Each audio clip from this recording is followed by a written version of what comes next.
foremost, I think one of the key attributes of the Toastmasters is to have a good structured program, and I've come in and upset that by asking to change the format, unfortunately because of some timing, so I do apologise.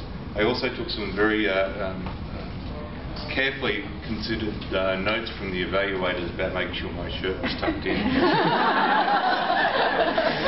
making sure I was exuberant and flamboyant in my speech. And I'm also very conscious that when I speak I do tend to walk around a lot, so I'm holding very firmly at the moment. It's been an interesting journey, I think, for the Toastmaster group in Caterpillar.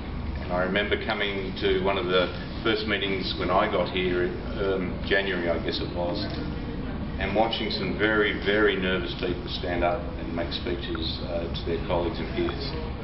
And I think watching the behaviour and the confidence and the skill level of the people today and in recent meetings, I think it's absolute credit to the people in the organisation and to the Toastmaster Charter how we've developed in those skill sets. So I think everyone should be congratulated on a tremendous effort.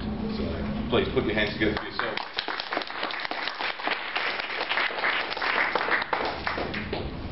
One of the elements that I think is really important in Toastmasters sits in the back row there with our distinguished Toastmasters.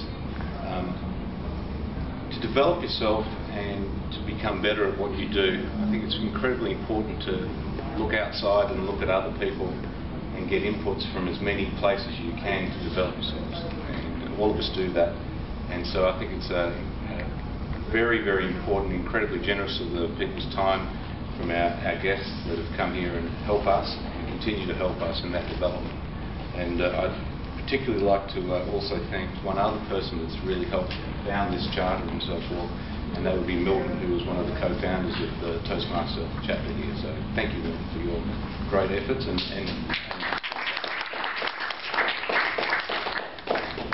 now, having said all that, and making sure I don't embarrass myself for being the worst Toastmaster up here today, it is really my great privilege to be able to present some awards today. So with that, Toastmasters International actually provides a platform for us to